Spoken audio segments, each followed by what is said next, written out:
Hello everyone, I am Shalini Singh and welcome back to achieve it. आज हम पढ़ने वाले हैं traditional occupations of India. As you know, we have started the first chapter from home science of class 12th and the name of the chapter is work, livelihood and career. इस chapter का एक video मैंने पहले ही बना दिया है। उस video को अगर आपने नहीं देखा है तो उसको भी देख लीजिए ताकि आपके जो भी डाउट्स हैं वो क्लियर हो जाएं। और आज की वीडियो में हम क्या पढ़ेंगे कि क्या क्या इंडिया के ट्रेडिशनल ऑक्यूपेशंस हैं। ठीक है, तो स्टार्ट करते हैं वीडियो को। जैसा कि आपको पता है कि India is one of the richest countries as far as art and culture are concerned. अगर हम आर्ट और कल्चर की बात करें तो इंडिया जो है वर्ल्ड की रिचेस्ट कंट्रीज़ में से एक है। आपको पता है हमारे यहाँ डिफरेंट टाइप के कल्चर को फॉलो करने वाले लोग हैं, डिफरेंट टाइप की लैंग्वेज बोलने वाले लोग हैं। तो हमारे जैसी डाइवर्सिटी बहुत कम कंट्रीज़ में देखने को मिलती हैं। और बात करें हमारे ऑक्यूपेशंस की तो आपके सिलेबस में 4 मेजर ऑक्यूपेशंस दिए गए हैं जो कि बहुत लंबे समय से लोग फॉलो कर रहे हैं। तो जो सबसे पहला मेजर ऑक्यूपेशन है हमारा वो है एग्रीकल्चर। आपको पता है कि हमारे इंडिया की लगभग 70% पॉपुलेशन रूरल एरियाज़ में रहती है और फार्मिंग उनका मेन ऑक्यूपेशन होता है। ठीक है, अब फार्मर्स भी देखो हमारे यहाँ 2 टाइप के हैं। एक फार्मर्स तो जिनके पास अपनी ज़मीन ही नहीं है, दूसरे की ज़मीन पे खेती करते हैं, और जिनके पास थोड़ी बहुत ज़मीन है भी तो वो इतना खेती कर नहीं पाते, इतना प्रोडक्शन इतना अच्छा नहीं कर पाते कि वो अपनी फैमिली को अच्छे से खिला पिला सके। और दूसरी तरफ कुछ फार्मर्स ऐसे हैं जिनका क्रॉप प्रोडक्शन बहुत अच्छा है, जो कि अपनी फैमिली को तो खिलाते पिलाते हैं ही, साथ में उनको अपने प्रोडक्ट को मार्केट में बेच के कुछ पैसा भी मिल जाता है। ठीक है, तो कुछ क्रॉप्स हमारी ऐसी हैं जो कि इंटरनेशनल लेवल पे बेची जाती हैं, जैसे कि टी, कॉफ़ी, कार्डामोम होता है इलायची, rubber are of great economic importance because they bring in foreign exchange. हमारे यहाँ फॉरेन एक्सचेंज मतलब जो फॉरेन से पैसा आता है ना, वो टी, कॉफ़ी, इलायची, रबर इन सबको बेच के आता है। India is the largest producer of cashew nut, coconut, milk, ginger, turmeric, black pepper in the world. ठीक है, उसके बाद अगर हम फ्रूट्स और वेजिटेबल्स की बात करें, स्पाइसेस की बात करें, टी की बात करें, इस फील्ड में भी इंडिया का प्रोडक्शन बहुत ज़्यादा अच्छा है। और एक और ट्रेडिशनल ऑक्यूपेशन है हमारा, वो है फिशिंग। आपको पता है कि इंडिया के पास बहुत ही लंबी कोस्ट लाइन है। अगर हम सदर्न साइड में चल जाएं, केरला, गोवा, इन एरिया में, तो आपको पता है ये सब कैसे एरिया हैं, ये सब ऐसे एरिया हैं जो कि समुद्र के किनारे हैं, तो यहाँ पे फिशिंग बहुत ज़्यादा होती है। अब जो सेकंड मेन ऑक्यूपेशन है हमारा वो है हैंडीक्राफ्ट।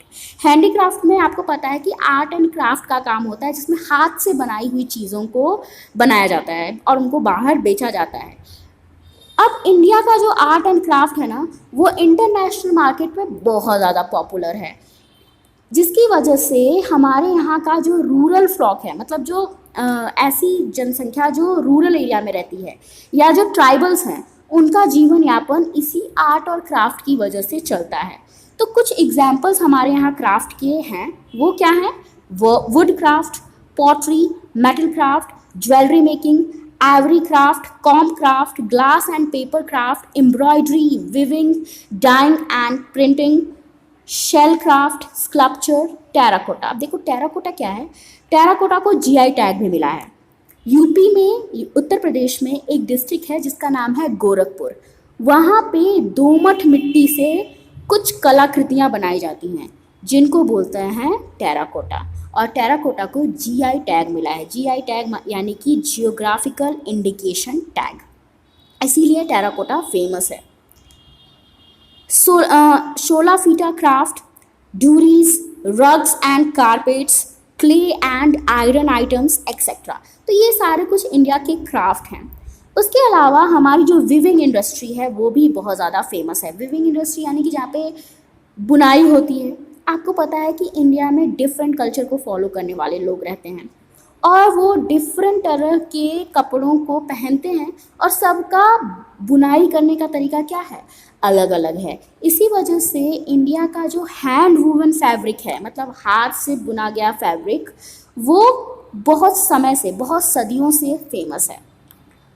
अब पहले के समय में हम क्या करते थे, अपने आर्ट और क्राफ्ट का यूज़ अपने लिए डेली यूज़ के लिए करते थे या अपने घर को डेकोरेट करने के लिए करते थे। लेकिन धीरे धीरे ये हमारा ऑक्यूपेशन बन गया, क्योंकि इससे क्या होने लगा, हमें फॉरेन एक्सचेंज मिलने लगा। बाहर के लोगों को, फॉरेनर्स को हमारा आर्ट और क्राफ्ट पसंद आने लगा, वो उसके बदले में पैसा देने लगे। इसी वजह से ये हमारा ऑक्यूपेशन बन गया। ठीक है, अब आपको पता है कि ये जो टेक्निक्स और स्किल्स हैं, ये जो मतलब आर्ट एंड क्राफ्ट की स्किल्स हैं, ये एक जनरेशन से दूसरे जनरेशन को ट्रांसफ़र होती हैं। ठीक है, तो ये सारी चीज़ें हैं आर्ट एंड क्राफ्ट की। उसके बाद जो हमारा थर्ड मेजर ऑक्यूपेशन है वो है cuisine। अब ये क्या है, each reason of India has a typical cuisine comprising a vast variety of local foods cooked with indigenous ingredients and spices. आपको पता है कि इंडिया में डिफरेंट कल्चर के लोग रहते हैं, अलग अलग खाना भी हम लोग खाते हैं। ठीक है, बहुत सारे फूड्स की हमारे यहाँ वैरायटी है और हम अलग अलग मसालों को इस्तेमाल करके फूड के टेस्ट को अलग करते रहते हैं। तो इसी वजह से हमारा जो cuisine है, मतलब हमारा जो किचन है, हमारा जो फूड है, वो बहुत ज़्यादा फेमस है। ठीक है, और many popular traditional food and spices mixes and masalas are in demand in other countries. जो हमारे स्पाइसेस हैं, मसाले हैं, वो डिफरेंट कंट्री में उनकी डिमांड है। सिर्फ मसालों की ही नहीं, इन मसालों से बने फूड की भी डिमांड हमारे डिफरेंट कंट्रीज़ में है। उसके बाद आता है हमारा फोर्थ ट्रेडिशनल ऑक्यूपेशन, जिसका नाम है विजुअल आर्ट। अब ये क्या होता है, इसमें आती है आपकी पेंटिंग, मूर्तिकारी, मूर्तियाँ जो बनाई जाती हैं, जो पेंटिंग्स बनाई जाती हैं, वो आती हैं। तो दो कैटेगरी की देखो विजुअल आर्ट्स थी हमारे यहाँ। एक तो जो टेम्पल्स में बनती थी, आपको पता है ना, टेम्पल की दीवारों पे पहले जो है बनाया जाते थे डिफरेंट टाइप के फिगर्स, पत्थर को भी कर्व करके बनाया जाता था या फिर पेंटिंग्स लगाई जाती थी। उसके अलावा जो हमारे रूलर्स थे, मतलब जो हमारे एम्परर्स, राजा महाराजा थे, उनके पैलेस में भी डिफरेंट आर्ट्स बनाई जाती थी। ठीक है, उनकी दीवारें भी अलग अलग कलाकृतियों से, अलग अलग आर्ट से भरी रहती थी। तो ये था। अब ज़रूरी नहीं है कि सिर्फ हाथ से पेंट से पेंटिंग बनाते थे, हम स्टोन को कार्व भी करते थे। स्टोन को काट के हैमर से, मतलब हथौड़े से भी हम कलाकारियाँ बनाते थे। अब पुराने समय में तो ये सारी चीज़ें थी, धीरे धीरे ये सारी जो इंडिया का ये जो कल्चर था ना, ख़त्म होना शुरू हो गया था। इसी वजह से गवर्नमेंट ने बहुत सारे स्टेप्स उठाए जिससे वो इंडिया के विजुअल आर्ट्स को बचा के रखे और लोगों को इससे क्या मिल सके, थोड़ा सा रोज़गार मिल सके, व्यवसाय के अवसर मिल सके। ऐसा इंडियन गवर्नमेंट चाहती है। अब देखो यहाँ पे वारली पेंटिंग दी गई है, जो कि कहाँ की है, महाराष्ट्र की है। आपके एग्जाम में ऑप्शनल क्वेश्चन अब पूछे जा रहे हैं, तो ये पूछा जा सकता है कि वारली पेंटिंग कहाँ की है, महाराष्ट्र की है। पपेट्री क्राफ्ट, आपको पता है इसमें पपेट्स बनाए जाते हैं, कठपुतलियाँ बनाई जाती हैं। अब देखो हमारे यहाँ इतना अच्छा ट्रेडिशनल ऑक्यूपेशन चल रहा था, इतनी अच्छी इनकम हो रही थी, फिर उसके बावजूद भी आज के समय में ऐसा क्यों है कि हमारा जो प्रोडक्शन है वो कम होता जा रहा है। जो हमारे आर्टिशंस हैं उनकी सोर्स ऑफ इनकम कम होती जा रही है। फाइन आर्ट्स के लिए हमारा अप्रिसिएशन कम होता जा रहा है। अब देखते हो ना, अब लोग उतने आर्ट और क्राफ्ट के सामान खरीदना पसंद नहीं करते। क्यों, ऐसा क्या चीज़ें हैं, क्या कारण थे इसके? तो सबसे पहला कारण है वो है इलिटरेसी। जो हमारे आर्ट और क्राफ्ट में लोग लगे हुए हैं वो बेसिकली कहाँ से बिलोंग करते हैं, रूरल एरिया से बिलोंग करते हैं। फार्मिंग कौन लोग कर रहे हैं, रूरल एरिया के लोग कर रहे हैं, जो कि उतने पढ़े लिखे नहीं होते हैं और उनका सोशियो इकोनॉमिक बैकग्राउंड भी अच्छा नहीं होता, वो बहुत ज़्यादा बैकवर्ड भी होते हैं। उसके बाद देखो अंग्रेज़ों के टाइम पे क्या हुए थे, अलग अलग लैंड रिफॉर्म्स आए थे, भूमि सुधार के नियम आए थे। आ तो गए सब, लेकिन लागू कोई अच्छे से नहीं हुए, जिसका असर किन पे पड़ा? आर्टिशंस पे पड़ा, फार्मर्स पे पड़ा, और उनकी इनकम कम होती गई। एक और चीज़ थी, वो था श्रिंकेज ऑफ फॉरेस्ट। फॉरेस्ट क्या होता जा रहा है हमारा? ख़त्म होता जा रहा है। ग्लोबलाइजेशन हो रहा है, इंडस्ट्रियलाइजेशन हो रहा है, इंडस्ट्रीज बढ़ती जा रही हैं, फॉरेस्ट कम होता जा रहा है। तो जब फॉरेस्ट कम होगा तो फॉरेस्ट से जो हमें प्रोडक्ट प्राप्त होता है, जो लकड़ी वगैरह प्राप्त होती हैं जिनसे हम चीज़ें बनाते हैं, वो भी नहीं मिलेगा। जैसे अब देखो यहाँ पे है कोकोनट क्राफ्ट, ये आप देख सकते हो कि ये नारियल के किससे बना है? नारियल का जो ऊपर वाला हिस्सा होता है उससे बना है। बैम्बू क्राफ्ट, बैम्बू से बना है, बांस से बना है। जब फॉरेस्ट ही नहीं होगा, जब पेड़ पौधे ही नहीं होंगे, तो ये सारी चीज़ें मिलेंगी हमें कहाँ से? तो ये सारे रीज़न भी थे। क्या क्या? इलिटरेसी, सोशो इकोनॉमिक बैकवर्डनेस, और हमारा फॉरेस्ट का श्रिंकेज। अब देखो, इसको ख़त्म करने के लिए, इन चीज़ों को रोकने के लिए, हमारे आर्ट एंड क्राफ्ट को बचाने के लिए, हमारे ट्रेडिशनल ऑक्यूपेशन को बचाने के लिए गवर्नमेंट ने बहुत सारे रूल्स लाए। तो सबसे पहले गवर्नमेंट ने क्या कहा कि इको फ्रेंडली रॉ मटेरियल का यूज़ किया जाए। उसके बाद packaging, establishment of training facilities, कि जो लोग आर्ट और क्राफ्ट में इन्वॉल्व हैं, जो लोग फार्मिंग कर रहे हैं, उनको ट्रेनिंग दी जाए। उसके बाद उनको कंजर्वेशन ऑफ ट्रेडिशनल नॉलेज, कि जो जो हमारी ट्रेडिशनल नॉलेज है ना, कि कैसे कोई चीज़ बनाते हैं, आर्ट एंड क्राफ्ट का काम कैसे करते हैं, उनको भी कंजर्व किया जाए। लोगों को प्रेरित किया जाए कि वो आर्ट एंड क्राफ्ट पे, फाइन आर्ट पे ध्यान दें। ठीक है। उसके बाद था protection of intellectual property rights. अब आपको पता है इंटेलेक्चुअल प्रॉपर्टी राइट्स क्या होता है?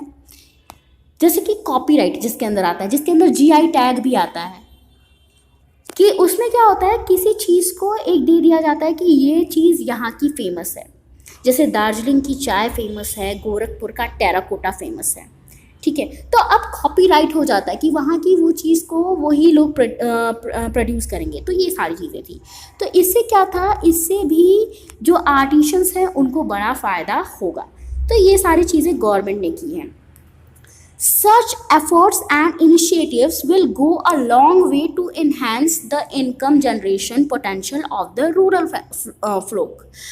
अब जो रूरल folk है, मतलब जो रूरल जनसंख्या है, उनके लिए ये सारे जो इनिशिएटिव्स हैं जो गवर्नमेंट ले रही है, ये उनकी इनकम को बढ़ाने का एक अच्छा ज़रिया होगी।